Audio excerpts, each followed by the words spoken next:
말씀 찾도록 하겠습니다. 창세기 2장 21절에서 25절 말씀 같이 찾아보시겠습니다. 찾으셨으면 같이 봉독하겠습니다. 여호와 하나님이 아담을 깊이 잠들게 하시니 잠들매 그가 그 갈빗대 하나를 취하고 살로 대신 취하시고 여호와 하나님이 아담에게서 취하신 그 갈빗대로 여자를 만드시고 그를 아담에게로 이끌어 오시니 아담이 가로되 이는 내 뼈 중에 뼈요 살 중에 살이라 이것을 남자에게서 취하였은즉 여자라 칭하리라 하니라. 이러므로 남자가 부모를 떠나 그 아내와 연합하여 둘이 한 몸을 이룰지로다. 아담과 그 아내 두 사람이 벌거벗었으나 부끄러워 아니하니라. 아멘. 사랑의 하나님 아버지, 감사를 드립니다. 오늘도 주님의 말씀을 주셔서 우리가 이 말씀을 같이 묵상하고 은혜를 나누는 시간을 주심을 감사합니다. 항상 주님의 말씀이 귀함을 알고 마리아의 자리에 있어서 항상 주의 말씀을 듣는 자리를 저희가 절대로 떠나지 않을 수 있도록 주님 붙잡아 주시옵소서. 감사하며 그리스도 되신 예수님의 이름으로 기도드렸습니다. 아멘. 오늘은 남자가 부모를 떠나는 이야기를 상고해 보도록 하겠습니다. 남자가 부모를 떠나는 이야기는 예수님의 이야기이면서 또한 우리의 이야기입니다. 예수님이 부모를 떠나는 이야기와 우리가 부모를 떠나는 이야기는 하늘과 땅만큼이나 다릅니다. 아담이 부모를 떠나는 이야기 속에는 이중적인 계시가 담겨 있습니다. 첫째는 자기 백성들의 구원 이야기이고 둘째는 타락한 인간의 이야기입니다. 예수님 이야기로 풀면 죄인을 구원하는 이야기가 됩니다. 우리 이야기로 풀면 범죄하여 타락하는 이야기입니다. 예수님은 하나님의 생명을 가진 남자이기 때문에 부모를 떠나 여자와 한 몸을 이루어서 가정을 꾸리는 것이 자기 백성들과 연합하여 구원을 이루어가는 이야기가 되지만 생명인 아담이 부모를 떠나 여자와 한 몸을 이루어서 가정을 꾸리는 것은 타락의 이야기가 되는 것입니다. 결혼은 남자와 여자가 하여서 생명을 낳는 것입니다. 남자는 생명을 주는 자이고 여자는 생명을 받는 자입니다. 남자는 하나님을 상징하고 여자는 피조물을 상징한다고 하였습니다. 그럼 남자에게 있어야 하는 생명은 하나님의 생명인 것입니다. 하나님의 생명은 영생하는 것인데 그 생명이 생명과 속에 있는 것입니다. 그러므로 아담이 생명과를 먹기 전에는 하나님의 생명을 여자에게 줄 수가 없습니다. 그럼 아담은 남자가 아니고 여자인 것입니다. 생명과를 먹기 전에 아담은 하나님의 생명이 없습니다. 하와와 동등한 생명인 네페시 하야라는 생명일 뿐입니다. 그럼 아담은 하나님으로부터 생명을 받아야 하는 여자의 위치에 있는 것입니다. 아담이 여자와 하나가 되는 것은 여자와 여자가 사랑하는 동성애와 같은 것이 되는 것입니다. 하나님은 생명의 탄생을 남자와 여자의 사랑 속에 담아 놓으셨습니다. 여기서 남자는 예수님을 상징하고 여자는 사람을 상징합니다. 예수님과 사랑하는 사람은 하나님의 생명을 낳게 되지만 예수님이 아닌 사람을 사랑하면 생명이 없는 사랑 행위가 되는 것입니다. 영적인 의미로 보면 죄인이 죄인을 사랑하는 것이 동성애가 되는 것입니다. 예수님과 사랑하면 이성의 사랑으로서 생명에 속한 사랑이 되지만 사람과 사람이 사랑하면 동성의 사랑으로 죽음에 속한 사랑이 되는 것입니다. 사회적으로 이슈가 되는 동성애 문제는 표상적으로 나타난 문제에 불과한 것입니다. 세상에서 동성애를 하는 자들도 예수를 믿으면 구원을 받습니다. 반면에 세상에서 이성애자라 할지라도 예수를 믿지 않으면 저주를 받게 되는 것입니다.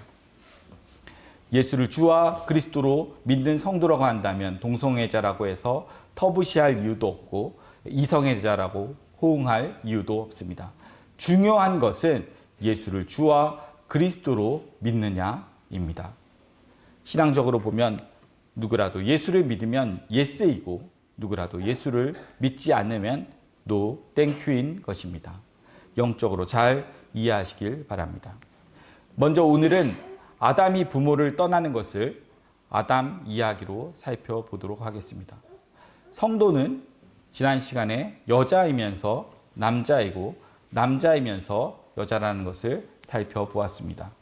남자와 여자의 차이는 남자는 신을 주는 자이고 여자는 남자로부터 씨를 받아야 하는 자입니다.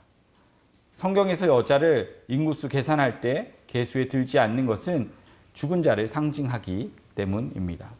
그런 의미에서 구원받지 못한 자들은 여자로서 죽은 자들인 것입니다.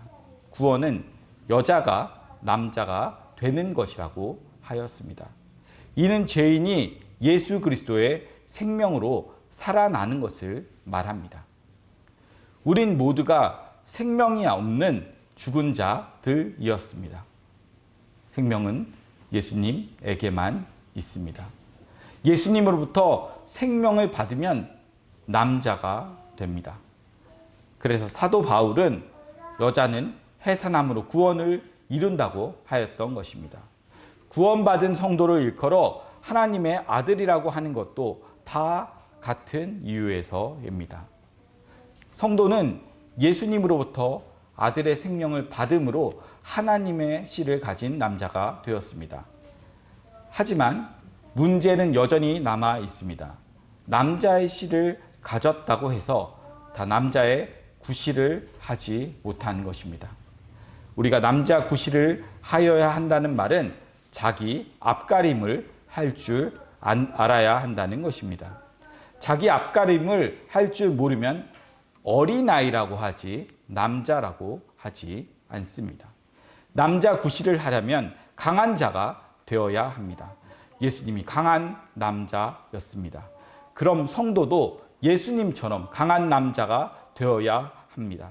그래서 구원받은 성도에게 그리스도의 충만한 분량으로 자라가라고 하시는 것입니다. 그리스도처럼 강건한 어른이 될 때 남자 구실을 하게 되는 것입니다. 이 말 속에는 성도의 신앙은 자람을 전제로 주어졌다는 것을 알 수 있습니다. 바울은 우리가 어린아이였을 때는 어린아이같이 생각을 하고 어린아이처럼 행동을 하다가 장성한 사람이 되어서는 어린아이의 일을 버렸다고 하였습니다. 그럼 신앙의 여정은 어린아이로 출발하여서 어른이 되어가는 과정을 거치게 되어 있는 것을 뜻합니다.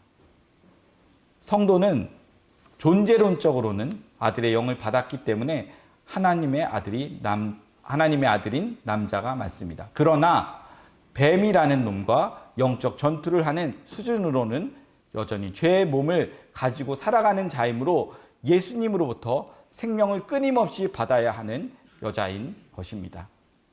구원을 받았다 할지라도 여전히 예수님으로부터 끊임없이 생명을 공급받아야 합니다. 예수님은 창조주로서 생명을 주시는 분이고 우리는 피조물로서 생명을 받아야 하는 것입니다. 이 관계가 연결되어 있으면 순리이고 이 관계가 끊어져 있으면 영리가 되는 것입니다. 죄란 하나님과의 관계가 단절된 것을 뜻합니다.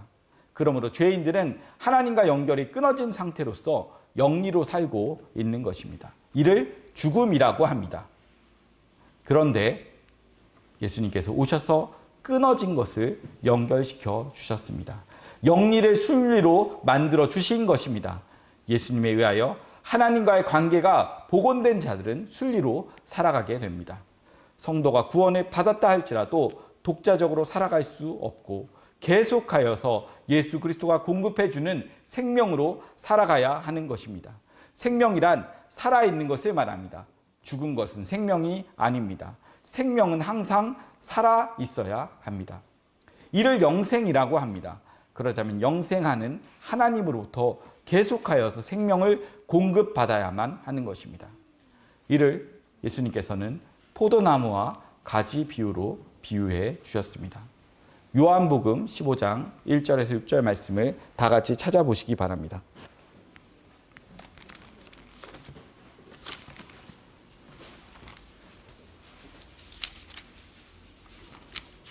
요한복음 15장입니다.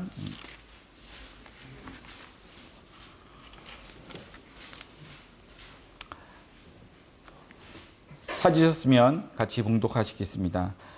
내가 참 포도나무요 내 아버지는 그 농부라.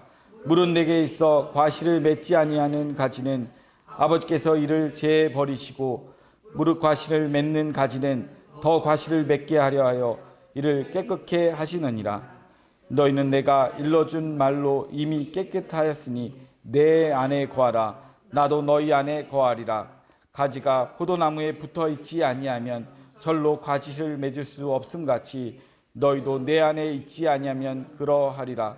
나는 포도나무요 너희는 가지니 저가 내 안에 내가 저 안에 있으면 이 사람은 과실을 많이 맺나니 나를 떠나서는 너희가 아무것도 할 수 없음이라. 아멘. 예수님께서는 참 포도나무시고 우리는 가지라고 하십니다. 가지는 독자적으로 살아갈 수 없습니다.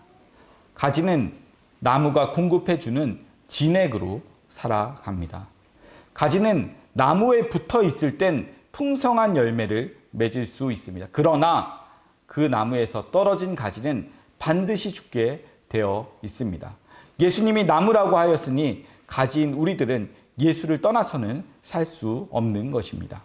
가지인 성도가 나무인 예수로부터 떨어져 독자적으로 살고자 하는 것을 죄라고 합니다. 하나님은 농부가 되셔서 예수라는 나무에서 떨어져서 독자적으로 열매를 맺고자 하는 가지들은 모두 다 모아서 불에 태우십니다. 예수라는 나무에 붙어있는 가지는 예수의 의의 생명을 맺지만 예수라는 나무에서 떨어진 가지는 자기의 의를 맺습니다. 하나님은 예수의 의가 없는 가지들은 불에 태우십니다. 예수의 의는 예수라는 나무에 붙어 있어야지만 나타나는 것입니다. 그러므로 성도는 잠시라도 예수라는 나무에서 떨어질 수 없는 것입니다. 신앙이 뭐냐? 예수 믿는 것입니다. 모든 것이 예수 믿음으로부터 출발을 하여야 합니다. 내가 사는 것도 예수 때문이고 내가 행하는 일도 예수 때문입니다. 이를 사도 바울은 나의 나된 것은 모두가 하나님의 은혜라고 하였습니다. 그러므로 성도는 아무리 구원을 받았다고 하여도 예수님 앞에서는 도움을 받는 여자로 살아야 합니다. 예수님의 그늘 아래서 살아야 합니다. 그게 믿음이고 신앙입니다. 부모란 생명을 주시는 분입니다.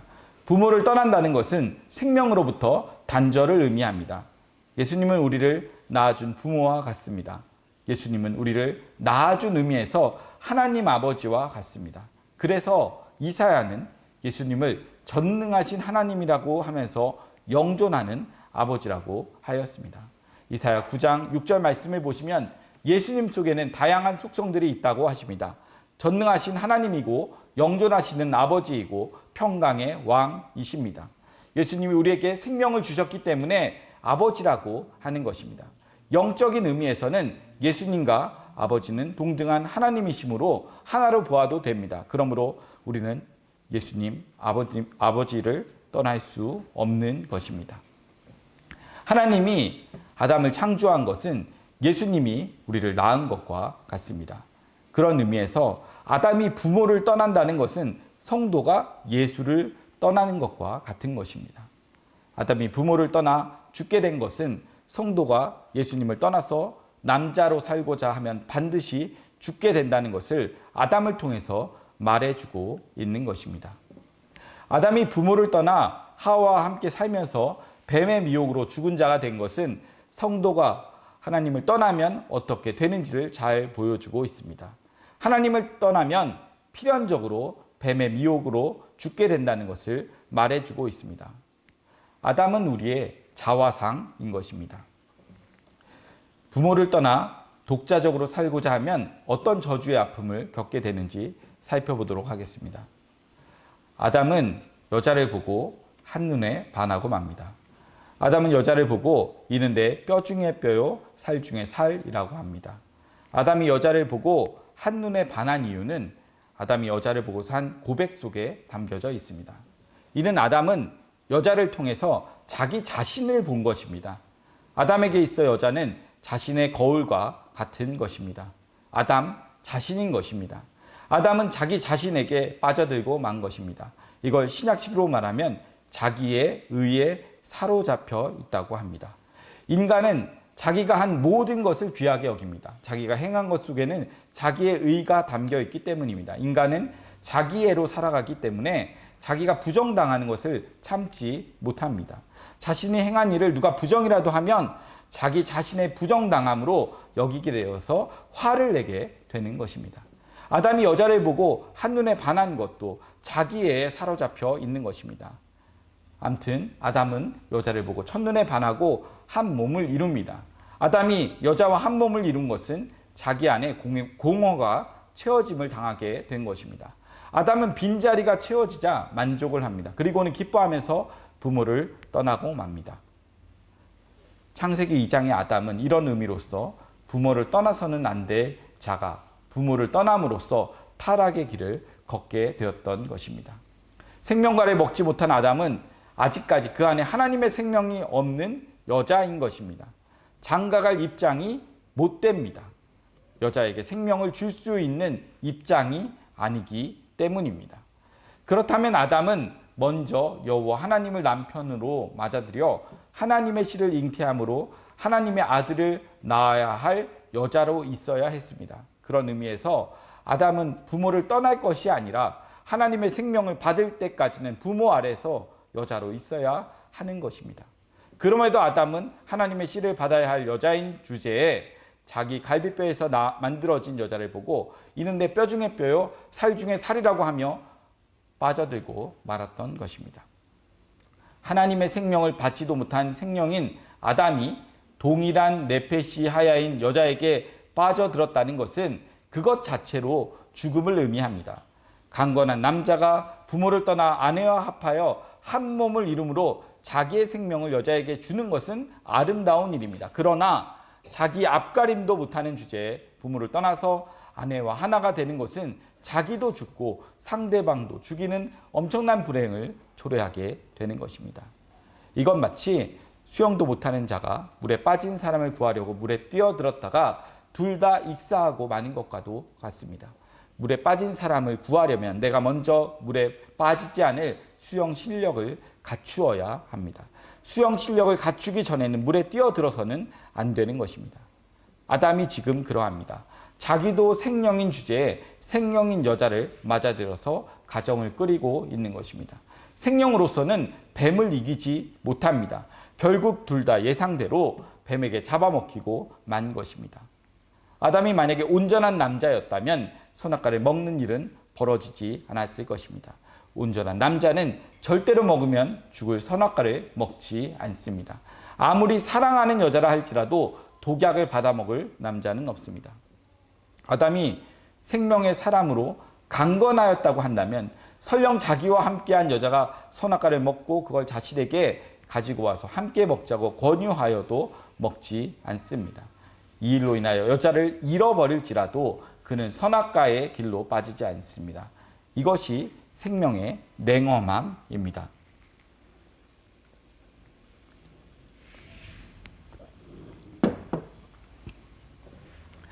산자와 죽은 자는 함께 할 수가 없습니다. 이것은 생명의 속성 때문입니다. 생명의 세계는 때로는 냉정함이 일어나게 되는 것입니다. 죽고 사는 문제에 있어서는 생명은 속성상 죽음이 닥치면 스스로 방어 기제를 발동하여서 자기를 죽음으로부터 지키게 되어 있습니다. 아담이 여자의 말을 듣고 선악과를 먹은 것은 아직 아담이 그만큼 성숙하지 못했다는 뜻입니다. 생명이 없기 때문에 생명의 속성이 그 안에서 발동하지 않은 것입니다. 아담이 여자가 주는 선악과를 먹었다는 것은 남자로서의 삶을 제대로 살 수 없었다는 뜻입니다. 그렇기 때문에 여자가 이끄는 대로 끌려간 것입니다. 믿음이 강건한 남자는 아무리 사랑하는 여자의 말이라 할지라도 그것이 생명을 해치는 비진리라고 한다면 듣지 않고 따르지 않습니다. 그것이 강건한 남자의 생명의 속성입니다. 인정과 생명은 다릅니다. 아프리카의 동물의 세계를 보면 어미가 사자에게 잡혀서 죽어가는 새끼를 보고서도 달려가서 구하지 않는 것은 인정이 없어서가 아니라 생명의 가치 때문입니다. 새끼를 구하려다가 자기도 죽기 때문임을 알기 때문에 죽어가는 새끼를 물끄러미 바라보고 있는 것입니다. 성도의 신앙도 마찬가지입니다. 아무리 친한 사람이라 할지라도 이단을 따르면 절교를 하게 되어 있습니다. 이런 생명과 신앙은 동일한 속성을 가지고 있기 때문입니다. 성경이 이단은 집에 들이지 말라고 하는 것은 진리와 비진리는 하나 될 수가 없는 속성을 가지고 있기 때문입니다. 그래서 생명을 가진 성도는 비진리를 전하는 사람이 비록 부모, 형제라 할지라도 멀리하게 되는 것입니다. 이것이 생명의 냉엄함입니다. 신앙은 생명과 같습니다. 그러므로 신앙도 자람의 과정이 있는 것입니다. 말씀을 듣고 자라가야 할 때가 있고 다 자라서 일을 할 때가 있습니다. 일은 자람의 결과로 나타나는 것이어야 합니다. 예를 들어서 믿음 안에서 남자답게 강건하게 자라가야 하는데 전도나 구제나 봉사하는 일만 빠져서 있다면 아담이 여자를 만나서 부모를 떠나는 것과 별반 다름이 없습니다. 믿음이 연약한 성도는 먼저 말씀을 듣고 강건해져야 합니다. 먼저 강건해지고 난 후에 구제도 하고 봉사도 하고 전도도 해야 하는 것입니다. 그렇지 않고 믿음이 없는 상태에서 열심과 충성에 미치는 것은 마치 아담이 여자를 보고 빠져드는 것과 같은 것입니다. 이건 어린아이가 공부하지 않고 돈벌이 하겠다는 것과도 같습니다. 그럼에도 이러한 일들이 이 시대 교회 안에서 횡행하고 있습니다. 왜 그럽니까? 믿음이 없음에도 일하는 것은 그 일을 통하여서 얻어지는 영광 때문입니다. 일 속에 자기 영광, 즉 보람이 있기 때문입니다. 사람들의 칭찬이 있기 때문입니다. 사람들이 행하는 열심과 충성 속에는 자기 사랑과 자기 보람이 들어가 있기 때문에 쉽사리 놓지를 못하는 것입니다. 아담이 자기 갈비뼈로 만들어진 여자를 보고 이는 내 뼈 중에 뼈요 살 중에 살이라고 하여 여자에게 빠져드는 것 자체를 가지고 나쁘다고 말할 수는 없습니다. 즉 성도가 열심과 충성을 한다고 해서 나쁘다고 말할 수는 없습니다. 그런 의미에서 아담이 부모를 떠나 아내와 합하여 한 몸을 이룬다는 것도 가능한 일입니다. 그러나 자기 옆에 여자가 하나 생겼다고 해서 그것으로 자신이 온전한 남자가 되는 것이 아니라는 데 문제가 있는 것입니다. 남자로 자라가는 것은 남자로 자라가는 것이고 아내와 합하여 한 몸이 되는 것은 또 아내와 합하여 한 몸이 되는 것입니다. 이 둘은 별개의 문제입니다. 아담이 강건한 남자로 자라가는 것과 여자를 아내로 맞이하는 것은 다른 문제입니다.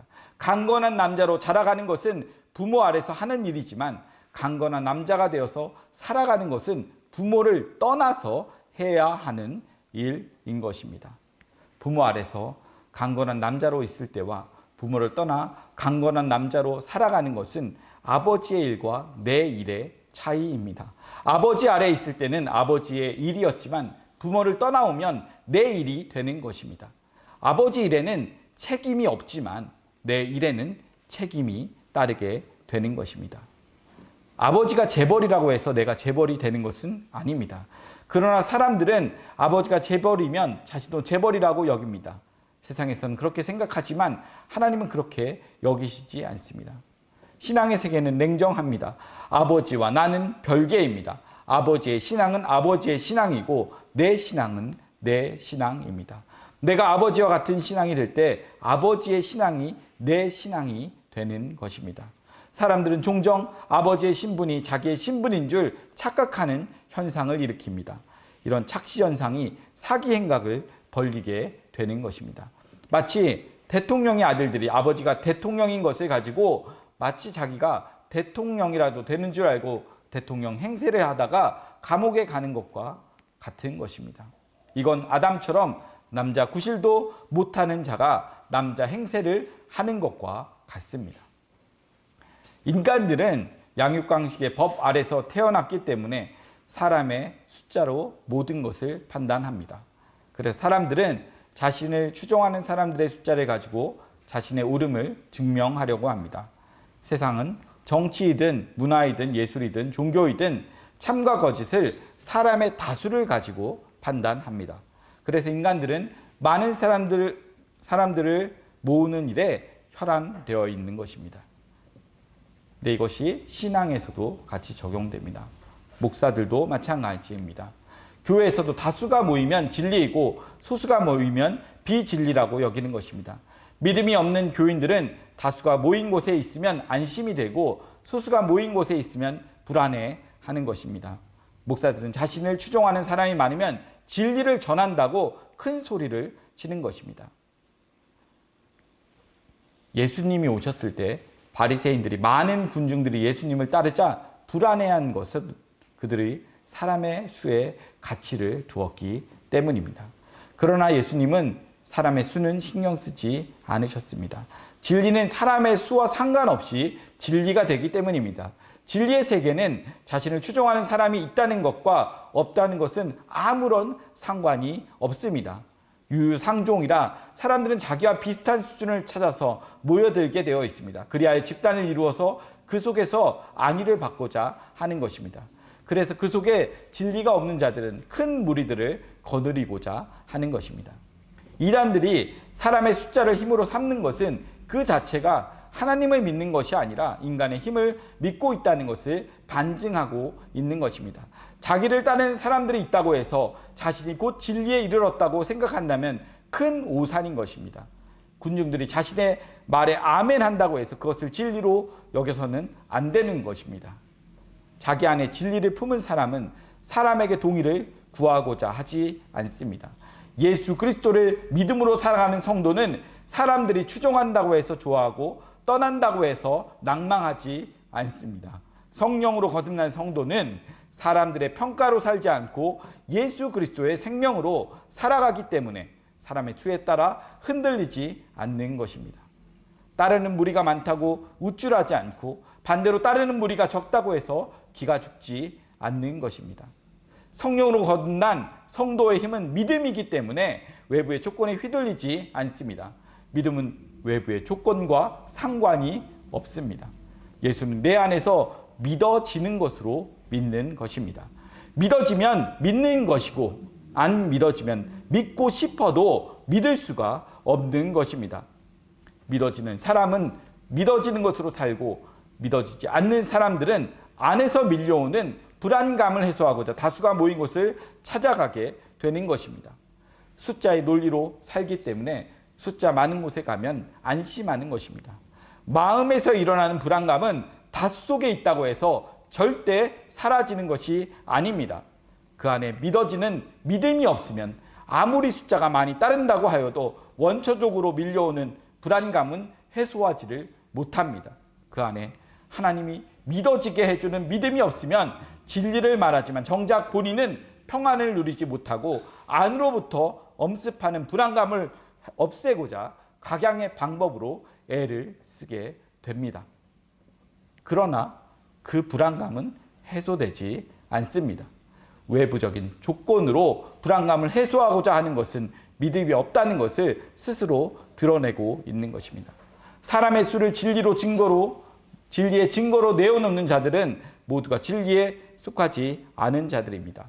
성도는 자기 안의 증거로 살아가는 자입니다. 그러므로 외부적인 환경에 희비하지 않는 것입니다. 아담이 여자를 보고 첫눈에 빠져들 수밖에 없었던 것은 자기를 알아주는 자를 만났기 때문입니다.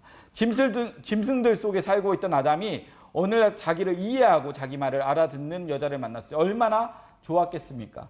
그러니 첫눈에 빠져들 수밖에 없었던 것입니다. 우리들 역시 자신의 말을 들어주는 사람을 만나면 기쁘고 신이 나서 사귐을 갖게 됩니다. 그러나 이러한 만남도 때에 따라서는 독이 되어 자신을 죽일 수 있습니다. 그 말이 진리가 아닐 때는 서로가 서로에게 독이 되는 것입니다. 쉬운 말로 이단과 이단이 만나서 사귐을 가진다고 해서 진리가 되는 것은 아닙니다. 서로 같음이 도리어 비진리를 진리로 둔갑시키는 것이 되므로 서로 망하게 되는 것입니다. 아담과 하와가 그러합니다. 둘 다 생명의 생명으로 만남을 가졌습니다. 생명과 생명이 만나서 한 몸을 이룬다고 해서 하나님의 생명이 주어지는 것이 아닙니다. 아담과 하와의 만남은 이단과 이단의 만남과 같은 것입니다. 그 속에 생명이 없는 자끼리 만났으니 결국 둘 다 죽고 마는 것입니다. 이러한 일은 지금도 교회 안에서 일어나고 있습니다. 복음을 들어야 할 사람이 복음을 전한다고 하다가 망하고 있는 것입니다. 지식으로 알아진 말씀 몇 자락을 가지고 마치 복음을 다 아는 양 남을 가르치는 선생 노릇을 하는 것입니다. 비극은 항상 선줄로 생각하는 자들로 인하여 일어나게 되어 있습니다. 아담이 선줄로 생각하다가 망한 것처럼 지금도 교회 안에서 선줄로 생각하는 자들 때문에 교회가 망해가고 있는 것입니다. 아담은 아내를 사랑하지 않아서 망한 것이 아니라 아내를 사랑한 것 때문에 망하고 말았습니다. 지금식으로 말하면 목사를 하지 말았어야 할 사람이 목사를 해서 망하게 되는 것입니다. 복음을 전하지 말아야 할 사람이 복음을 전한 것 때문에 망하는 것입니다. 말씀을 듣고 더욱더 강건해 가야 할 사람이 사람에게 복음을 전하느라고 자신이 하나님의 말씀을 듣는 일에 등한시하고 있는 것입니다. 이건 아담이 하나님의 생명으로 강건하게 자라야 함에도 아내를 사랑하느라고 하나님으로부터 사랑을 받는 일을 놓쳐버리고 만 것과 같은 것입니다.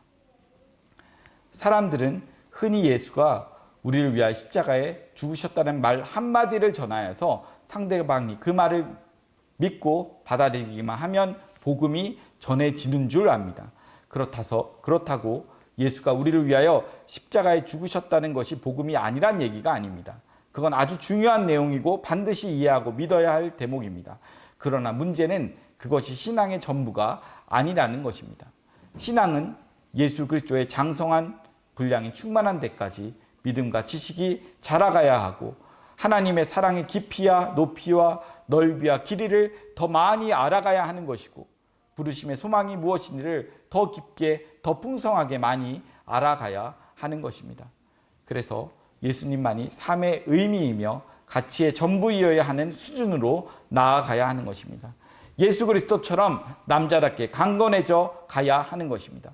하나님으로부터 받은 아들의 생명을 튼튼하게 키워가야 하는 것입니다.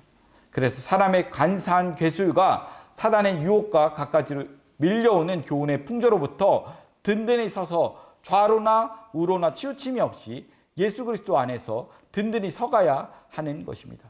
철학과 헛된 속임수로 공교하게 지은 말에 넘어가지 말아야 합니다. 화려한 언변이나 미사 역구에 현혹되지 말아야 합니다. 그 말이 산 위의 말인지 산 아래의 말인지, 그 말이 사람의 유전에서 나온 것인지 성령의 감동으로 주어진 말인지, 그 말이 학습으로 배워서 알아진 것인지 하나님의 은혜로 깨달아서 주어진 말인지 분별할 줄 알아야 합니다. 그러나 대부분의 사람들은 이 과정을 버리고 지식으로 습득이 된 조금 아는 것을 가지고 복음을 전한다고 하고 있습니다. 예수를 더 알아가야 하는 사람이 예수를 전한다는 일에 한평생을 보내고 있는 것입니다. 그러다 보니 자신이 생각하는 하나님의 일에 파묻혀 예수님께서 말씀하신 진짜 하나님의 일은 놓치고 있는 것입니다. 이건 마치 아담이 생명과를 먹어야 하는 일은 놓쳐버리고 여자와 노는 일에 빠져들고 만 것과 같은 것입니다. 예수님께서 세상에 와보니 유대인들의 모습이 그러하였던 것입니다. 하나님께 대한 열심은 특심한데 그 속에 하나님이 없는 것입니다. 그래서 예수님은 너희가 사람의 유전으로 계명을 삼아서 가르치니 하나님을 헛되이 경배한다고 하셨습니다. 이 백성이 입술로는 나를 존경하나 마음은 내게서 멀도다 라고 하신 것입니다. 예수님의 이러한 것은 모두가 썩을 양식을 위한 일이라고 하였습니다. 그래서 썩을 양식을 위하여 일하지 말고 영생하도록 있는 양식을 위하여 일하라고 알려주신 것입니다. 요한복음 6장 27절에서 29절의 말씀을 보시면 하나님의 보내신 자를 믿는 것이 하나님의 일이라고 하십니다. 인간들이 생각하는 일과 하나님이 생각하는 일은 전혀 다릅니다. 하나님이 보내신 자인 예수를 믿는 것과 그를 전하는 것은 별개의 문제입니다. 예수님은 복음 전하는 일을 하나님의 일로 보지 않으셨습니다. 예수님은 하나님의 일은 하나님이 보내신 자를 믿는 것이라고 분명하게 알려주셨습니다. 대부분의 사람들은 예수님의 이 말씀을 자기식으로 이해를 합니다. 그렇기 때문에 오늘날 교인들은 전도나 교회에 대한 열심과 충성을 가지고 하나님의 일을 한다고 생각하는 것입니다. 복음을 전하는 것과 하나님이 보내신 자를 믿는 것은 다릅니다. 복음을 전하는 것은 예수를 믿음으로 살아가는 것의 한 부분일 뿐입니다. 복음을 전하는 것은 하나님의 일인 하나님이 보내신 자를 믿는 것을 충실히 한 사람들이 누리는 복이지 결코 일일 수는 없는 것입니다. 복음 전하는 것은 예수를 믿으면 자연히 나타나는 현상입니다. 교회에서 행하는 일들은 예수를 믿으면 저절로 나타나는 것들입니다. 예수를 믿으면 그 속에 생명이 일을 합니다. 그것이 다양한 모습으로 나타나는 것입니다. 성도가 행하는 일들은 예수가 믿어지는 것이 너무도 기쁘고 신이 나서 그만 주체를 못하고 전도나 봉사나 섬김으로 표현을 해내는 것입니다. 하나님은 생명이 번식하게 되는 것을 기쁨으로 하게 하셨습니다. 생명을 생산하는 짝짓기를 고통스러운 것으로 해놓으셨으면 이 세상에 존재하는 생명은 이미 멸종되고 없었을 것입니다. 남자가 부모를 떠나 아내와 합하여 한 몸을 이루는 것은 결코 의무가 아니며 고통이 아닙니다. 만약에 아내와 합하여 한 몸을 이루어 자식을 낳는 일이 힘들고 고통스러운 일이라고 한다면 인류는 벌써 멸망했을 것입니다. 하나님은 생명의 번식을 위한 짝짓기 행위는 기쁨과 즐거움으로 해놓으셨습니다. 짐승이나 사람이나 발정기가 일어나서 짝짓기 한다는 것은 장성하였다는 것입니다. 이제는 어른 구신을 할 수 있다는 신체의 자연적인 현상입니다.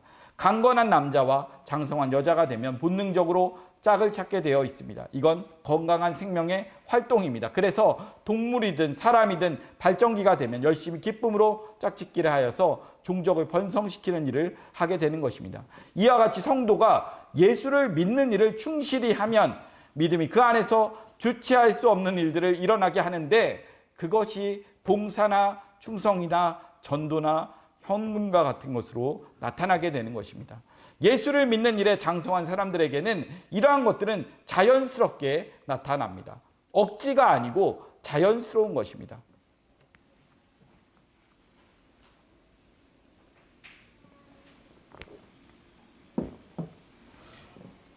아담이 부모를 떠나 여자와 한 몸이 되는 것도 아담이 감당할 수 있을 정도로 건강하고 튼튼한 어른이 되었느냐에 달려 있습니다. 만약에 여자를 감당할 수 없는 남자라면 부모를 떠나 그 여자와 한 몸이 되는 것은 자신도 죽고 여자도 죽이는 것이 됩니다.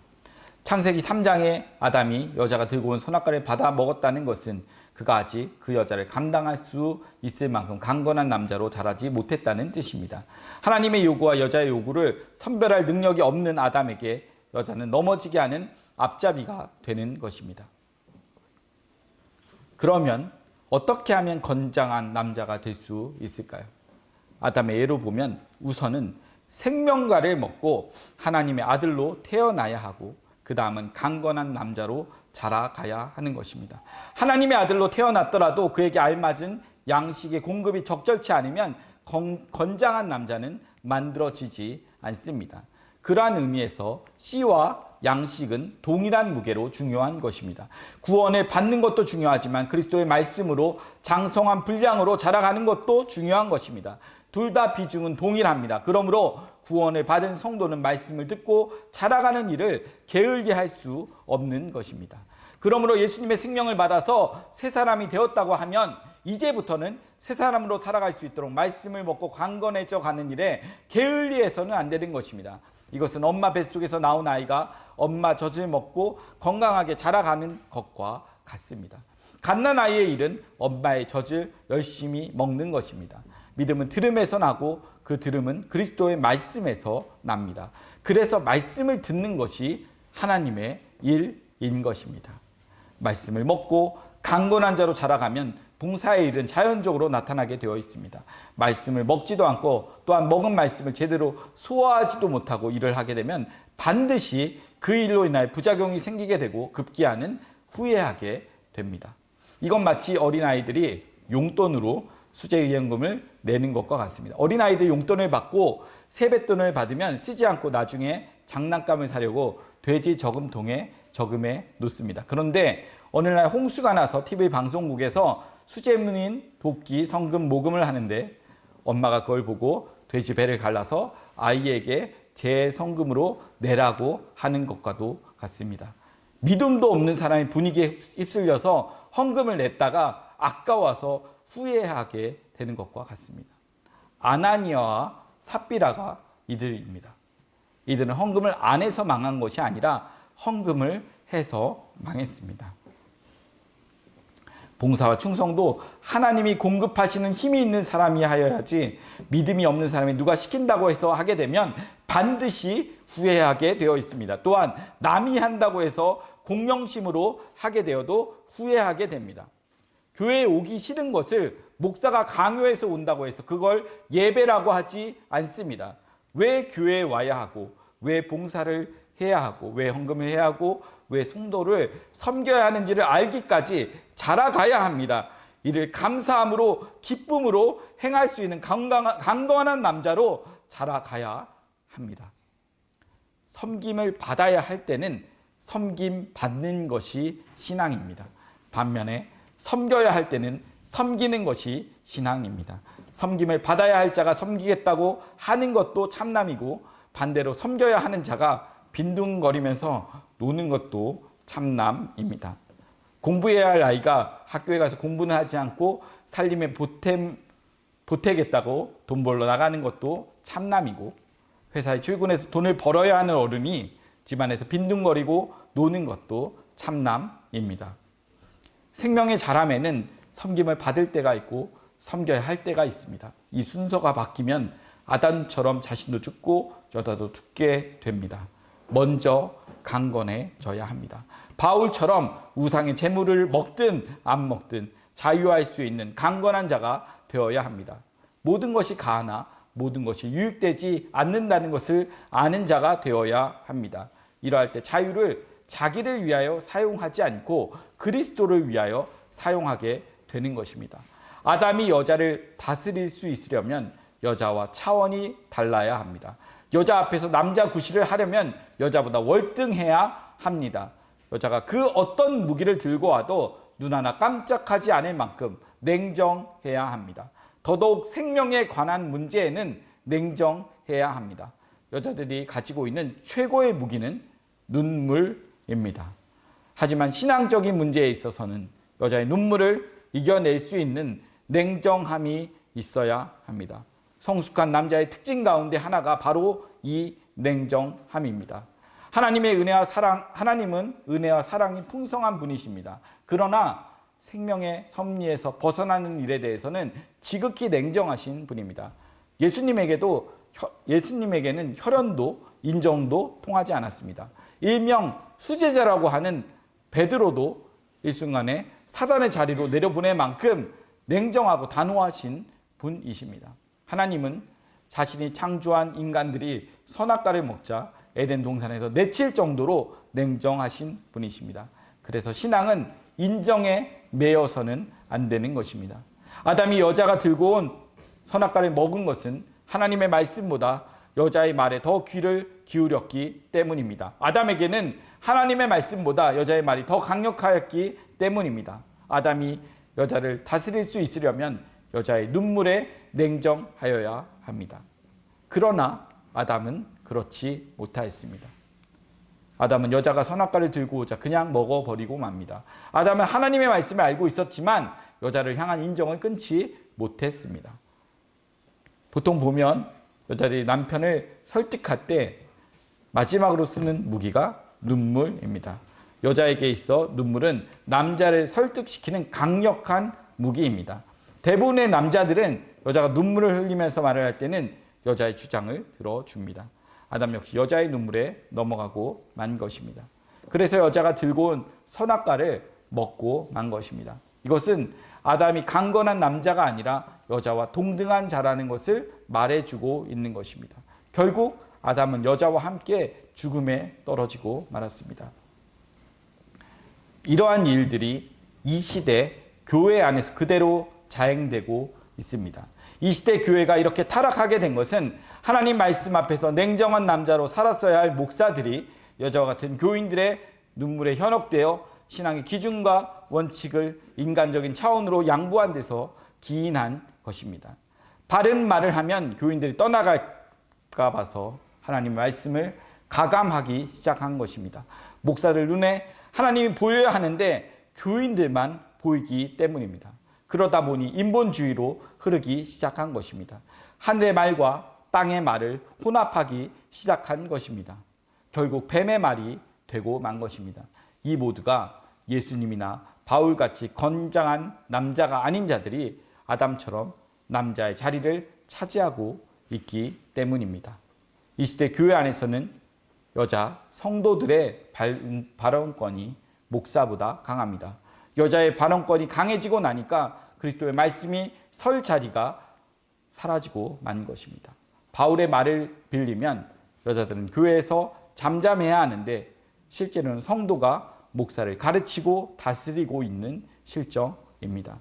이렇게 되면 자연히 선악과를 먹게 되는 것은 필연적일 수밖에 없는 것입니다. 목사가 예수님처럼 강한 남자로서 가르치고 다스리려면 먼저 자신이 예수 그리스도의 생명으로 강하고 냉정한 남자로 자라 있어야 합니다. 그런데 실상은 다릅니다. 대부분의 목사들이 교인들보다 복음을 모르고 있는 것입니다. 복음을 모르는 목사는 여자이지 남자가 아닙니다.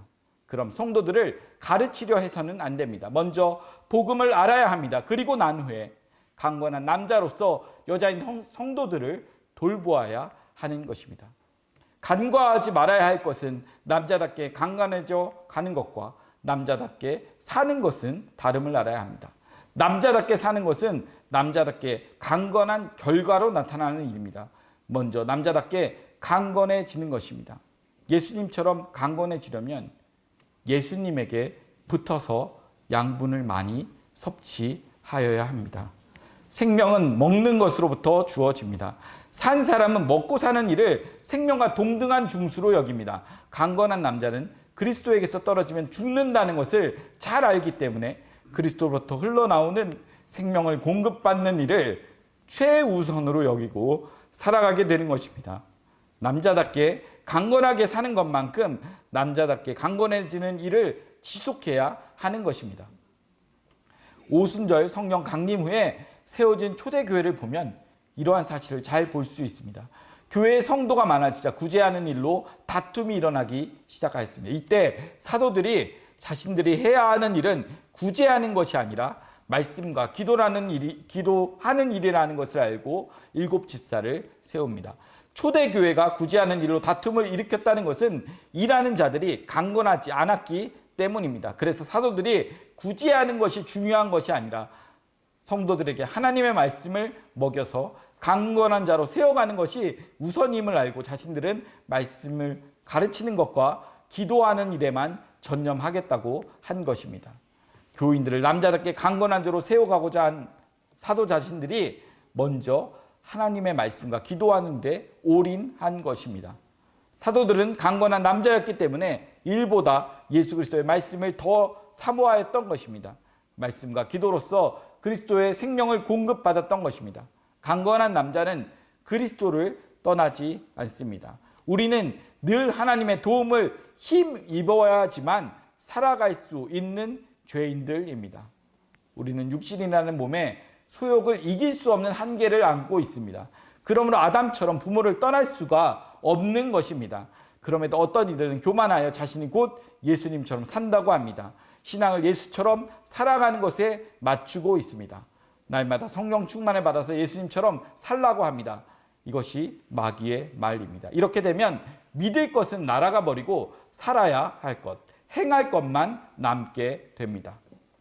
행함에 관심을 가지면 믿음에서는 눈이 멀어지게 되어 있습니다. 마귀가 노리는 노림수가 바로 이것입니다. 믿을 것을 잊게 하고 살아야 할 것을 붙잡게 하는 것입니다. 선악과가 눈에 보이면 생명과는 감춰지게 됩니다. 그럼 노는 동네가 산 아래가 됩니다. 선악과는 산 아래에 있는 것입니다. 산 아래서는 생명을 얻을 수가 없습니다. 하나님의 일은 내가 예수처럼 사는 것도 아니고 천사처럼 변화되는 것도 아닙니다. 예수를 떠나서는 살 수 없음을 알고 예수님에게 붙어서 살아가는 것입니다.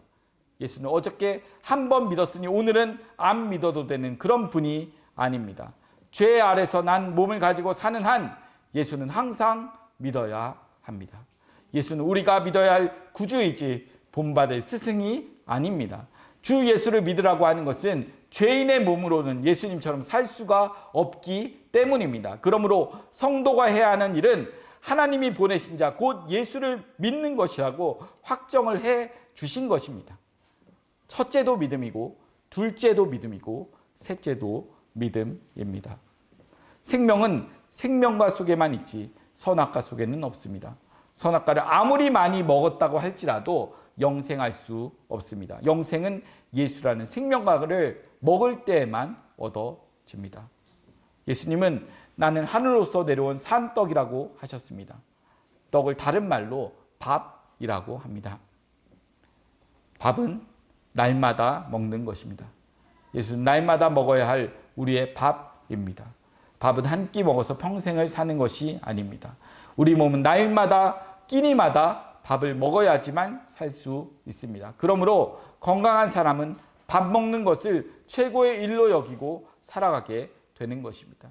밥을 먹고 건강한 몸이 되어야 일을 할 수 있기 때문입니다. 밥 먹는 것이 먼저이고 일은 나중입니다. 죄사함도 마찬가지입니다. 단번에 받은 죄사함도 있지만 날마다 받아야 할 죄사함도 있습니다. 이미 이루어진 구원도 있고 현재 이루어가야 하는 구원도 있고 장차 이루어야 할 구원도 있습니다. 그래서 바울은 다 이루었다 함이 아니요 뒤에 지난 것은 다 잊어버리고 앞에 있는 표대를 향하여 쫓아간다고 고백한 것입니다. 예수는 한 번만 믿으면 끝나는 것이 아니고 날마다 믿음으로 살아가야 합니다. 태어났다고 해서 사는 것이 아닙니다. 열심히 먹고 살아가야 합니다. 그럴 때 태어남이 기쁨이고 감사가 되는 것입니다. 구원의 과거, 현재, 미래 3시제로 말하는 것은 생명의 자람과 같기 때문입니다. 구원은 생명처럼 부모로부터 단번에 얻은 생명을 날마다 밥을 먹고 유지하며 살아야 하는 것과 같은 것이기 때문입니다. 신앙을 생명으로 말하는 것은 날마다 살아서 자라가야 하는 것이기 때문입니다.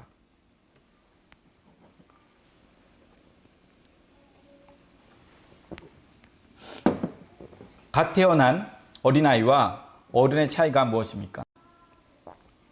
아이의 몸과 어른의 몸은 동일합니다. 그러나 그 능력은 다릅니다. 어른으로 자라간다는 것은 몸이 성숙해지고 튼튼해져 간다는 것입니다. 몸이 튼튼해지는 것은 하나밖에 없습니다. 오로지 밥을 잘 먹는 것밖에 없습니다. 부모는 이를 잘 알기 때문에 아이에게 밥 먹이는 것을 최우선의 과제로 삼아서 기르는 것입니다.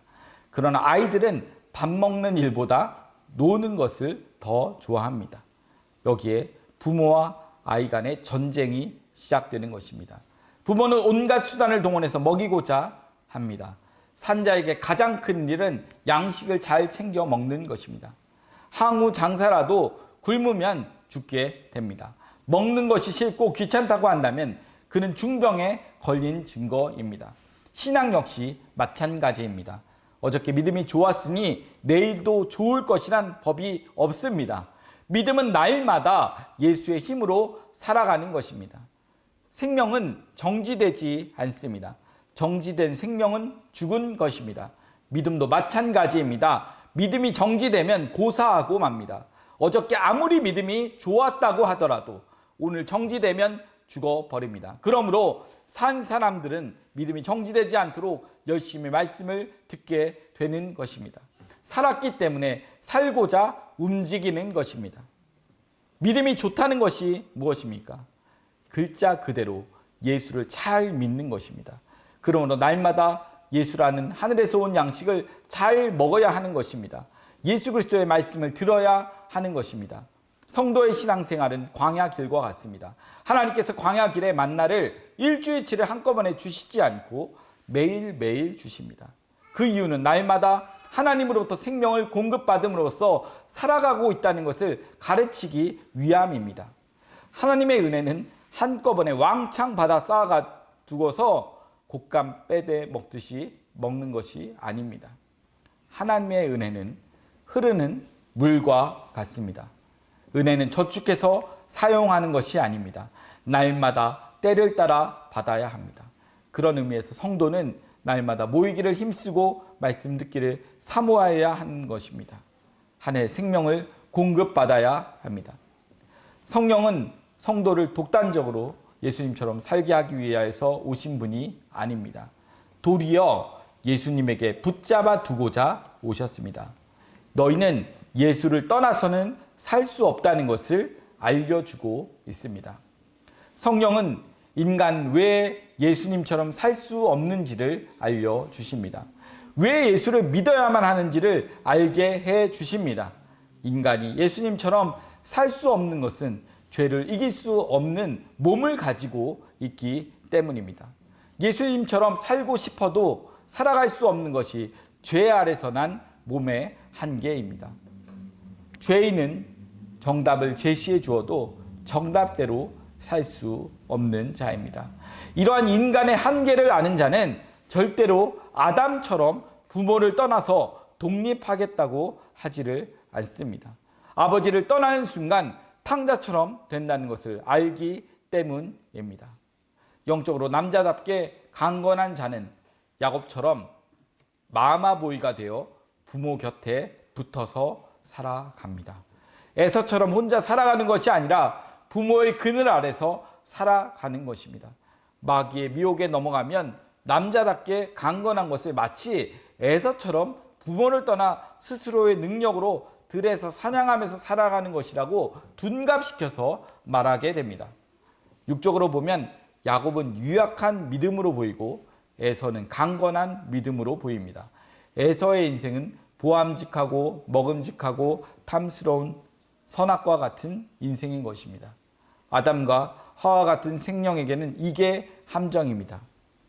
스스로 예수처럼 살고자 하는 자는 에서와 같고 나는 예수님을 떠나서는 살 수가 없다는 것을 아는 자는 야곱과 같습니다.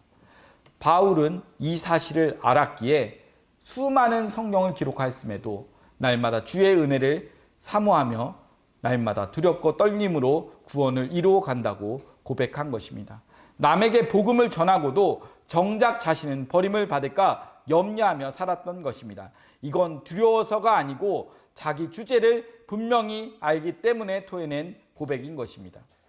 최고의 남자 같은 신앙을 가진 바울도 부모를 떠나고자 하지 않았습니다. 늘 부모의 도움이 없이는 살 수 없다고 고백하였습니다. 이게 강건한 남자입니다. 바울이 남자답게 강건하라는 말은 예수님처럼 독립하여 살라는 말이 아닙니다. 나는 잠시라도 하나님의 은혜가 아니면 살 수 없는 죄인이라는 사실을 알고 하나님께 가까이 하는 자가 남자답게 강건한 자인 것입니다. 강건한 남자는 자기 주제를 올바로 아는 자입니다.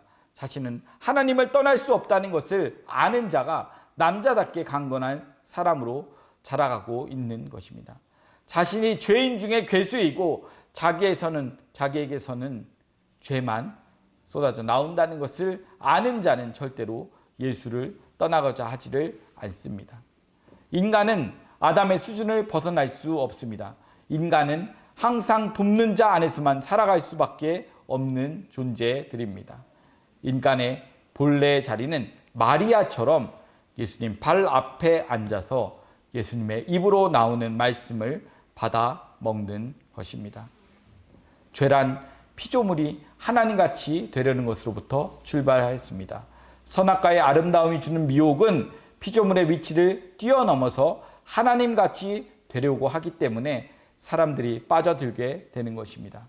신앙의 아름다움이란 각자의 위치에 있는 것입니다. 피조물은 피조물의 위치에 있고 하나님은 하나님의 위치에 있는 것이 아름다움이고 자기의 위치를 벗어남이 타락이고 죄인 것입니다. 바울은 안다고 하는 자는 아직까지 다 알지 못하는 자라고 하였습니다. 진짜 아는 사람은 나는 아는 게 너무도 없다는 것을 알게 됩니다. 그래서 안다는 말을 못합니다. 이러한 사람이 강건한 남자입니다. 수로보니게 여인처럼 주인의 밥상에서 떨어지는 부스러기를 얻어먹고 살아가는 종의 자리에 서서 주인의 즐거움에 참여하는 복으로 살아가시길 바랍니다. 부모를 떠남이 아니라 부모 아래 머물면서 도움을 구하고 살아가시기를 주의 이름으로 축원을 드립니다. 같이 기도하시겠습니다. 사랑의 주님, 감사를 드립니다. 저에게 항상 믿고 의지할 수 있는 부모님이 계셔서 감사합니다. 저희가 항상 이 자리의 귀함을 잊지 않게 하시고 수로보니게 여인처럼 주인의 상에서 떨어지는 그 부스럭이라도 얻어먹기 위하여 이 자리를 사모하는 마음을 항상 가질 수 있도록 은혜를 베풀어 주시옵소서. 그리하여 그 말씀을 통하여서 강건한 남자가 되어서 그 강건한 남자가 되었을 때 나타나는 복음을 전하는 일들이, 따라오는 일들이 우리 가운데 일어날 수 있도록 주님 은혜를 베풀어 주시옵소서. 감사하며 그리스도 되신 예수님의 이름으로 기도드렸습니다. 아멘.